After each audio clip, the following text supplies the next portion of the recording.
مراد سعید پاکستان تحریک انصاف کے رہنما مراد سعید، ان کی جان وہ خود یہ بتاتے ہیں خطرے میں ہے۔ مراد سعید نے الزام لگاتے ہوئے کہا کہ یہ سب کچھ ڈرٹی ہیری کی جانب سے کیا جا رہا ہے۔ بہت اہم لوگوں کو پی ٹی آئی خود نشانہ بنائے گی یا بنوائے گی۔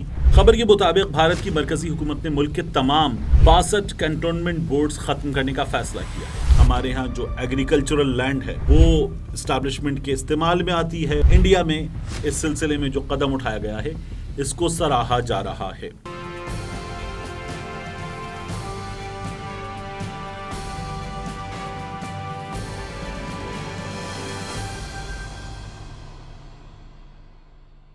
بسم اللہ الرحمن الرحیم، السلام علیکم۔ یہ آپ کا اپنا ڈیجیٹل پلیٹ فارم ہے، میں طارق متین ہوں۔ بہت اہم معاملہ ہے۔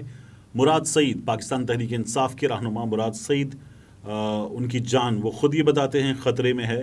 اور صرف مراد سعید نہیں، مختلف جگہوں سے آوازیں آ رہی ہیں۔ جہاں سے آوازیں آ رہی ہیں وہ زیادہ حیران کن اور عجیب ہے، اس کی بھی ابھی بات کرتے ہیں۔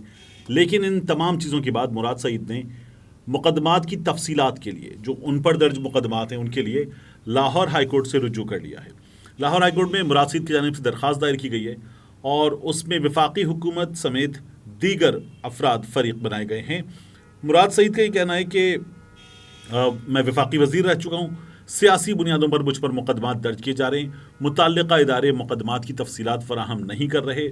درخواست میں یہ کہا گیا کہ درج مقدمات میں عدالتوں میں پیش ہو کر ضمانت کروانا چاہتا ہوں اور اسی لیے استدعا ہے کہ عدالت متعلقہ عدالتوں تک رسائی کے لیے کارروائی روکنے اور درج مقدمات کی تفصیلات فراہم کرنے کا حکم دے۔ یہ مراد سعید کی درخواست ہے۔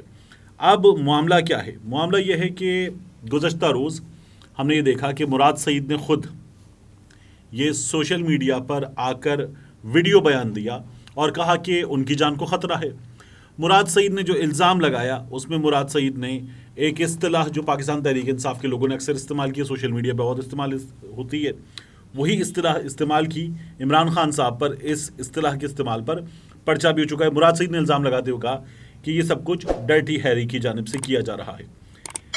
اس سے پہلے اور اس کے آس پاس ہوا یہ کہ ہمارے کچھ صحافیوں نے یہ اعلان کیا کہ پاکستان تحریک انصاف ایک کھیل کھیل رہی ہے، اور پاکستان تحریک انصاف یہ کھیل رہی ہے کہ اپنے ایک سے دو بہت اہم لوگوں کو پی ٹی آئی خود نشانہ بنائے گی یا بنوائے گی، اور یہ ایک فالس فلیگ آپریشن ہوگا۔ اس میں یا تو کچھ نقصان ہوگا یا پھر نقصان کے قریب پہنچا کر یہ دکھایا جائے گا کہ خطرہ بہت ہے اور پاکستان تحریک انصاف پر حملے ہو رہے ہیں، اس کے لوگوں پر حملے ہو رہے ہیں، اور پی ٹی آئی جو ہے وہ ہمدردیاں گین کرنے کی مزید کوشش کرے گی۔ جو صحافی یہ باتیں کر رہے تھے ان میں مختلف نام ہیں، لیکن ایک وقار ستی جو ہے انہوں نے مراد سعید کا نام بھی لکھ دیا۔ انہوں نے ٹویٹر پہ آگے لکھا کہ باخبر ذرائع نے انکشاف کیا ہے کہ پی ٹی آئی نے اپنے ایک یا دو سیاسی رہنماؤں کے خلاف جھوٹے اور مصنوعی فلیگ آپریشن کی منصوبہ بندی کر رہی ہے۔ ایسی صورت میں فوڈ پوائزننگ، اب انہوں نے ایک آپشن دیا ہے، لکھا ہوا ہے، یا کسی بھی پارٹی لیڈر کی ٹارگٹ کلنگ یا اسے زخمی کیا جا سکتا ہے۔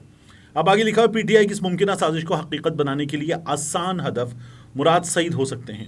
واضح رہے کہ پی ٹی آئی نے پہلے ہی اپنی قیادت اور کارکنوں کو ملک گیر ہڑتال احتجاج کی تیاری کی ہدایت دے رکھی ہے۔ ان کی کوشش ہے کہ کسی صورت ایسا کوئی واقعہ رونما ہو جائے جو حالات کو مزید گمبھیر بنا دے۔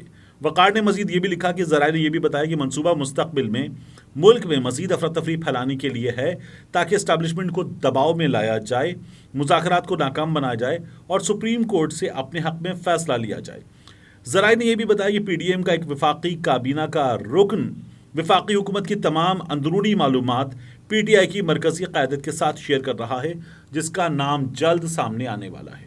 پی ڈی ایم کا ایک اہم وفاقی وزیر پی ٹی آئی کو معلومات دے رہا ہے اور ان معلومات کے نتیجے میں پی ٹی آئی فائدہ اٹھا رہی ہے۔ یہ وقار ستی کا ٹویٹ تھا۔ اب اس معاملے میں آپ سے عرض کروں کہ مزید کیا ہوا ہے۔ اب اس معاملے میں مراد سعید پہنچ گئے ہیں عدالت اور کہہ رہے ہیں کہ مجھ پر درج مقدمات کی تفصیلات دی جائیں۔ عمار مسعود صاحب نے، منصور صاحب نے، کچھ اور لوگوں نے، منصور علی خان کی بات نہیں کر رہا، تو ان تمام لوگوں نے یہ باتیں سوشل میڈیا پر کی ہیں کہ پاکستان تحریک انصاف کسی ایک شخص کو خود ہدف بنا سکتی ہے اور اس کے خلاف ہونے والی کارروائی ایک فالس فلیگ آپریشن کی صورت میں ہوگی۔ یہ باتیں کی گئی ہیں اور ان باتوں کے ساتھ جو ہمیں خیبر پختونخوا سے اطلاعات ملی وہ یہ کہ مراد سعید جو ہیں ان کے چاہنے والوں نے ان کو خود بھی بتایا اور ان کے ساتھیوں نے بتایا کہ ان کو معلومات مل رہی کہ مراد سعید پر حملہ ہو سکتا ہے۔ اب یہ سچویشن تھی، اس میں مراد سعید نے اب عدالت سے رجوع کر لیا ہے۔ پاکستان تحریک انصاف کے رہنما اور نوجوان سابق وفاقی وزیر مراد سعید عمران خان صاحب کے بعد میری رائے میں پاکستان میں اس وقت سب سے مقبول رہنما ہیں۔ مراد سعید جو ہیں ان کو اگر کچھ ہوتا ہے تو اس کا بہت شدید رد عمل آ سکتا ہے، اور یہ بہت شدید رد عمل جو ہے وہ پاکستان کے ان حالات میں سنبھالا نہیں جا سکے گا، یہ میری رائے ہے۔ اور ایسی کسی بھی کارروائی سے کہیں سے بھی ہو سکتی ہے اگر، تو اجتناب کرنا چاہیے، کیونکہ یہ بہت مشکل صورتحال پیدا کر سکتی ہے، ویسی صورتحال اچھی نہیں ہے۔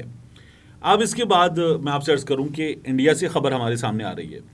خبر دلچسپ ہے اور اسے جیو نیوز نے ہمارے ناظرین کے ساتھ شیئر کیا۔ انڈیا کی ویب سائٹس پر بھی یہ خبر موجود ہے۔ خبر کے مطابق بھارت کی مرکزی حکومت نے ملک کے تمام 62 کنٹونمنٹ بورڈز ختم کرنے کا فیصلہ کیا ہے۔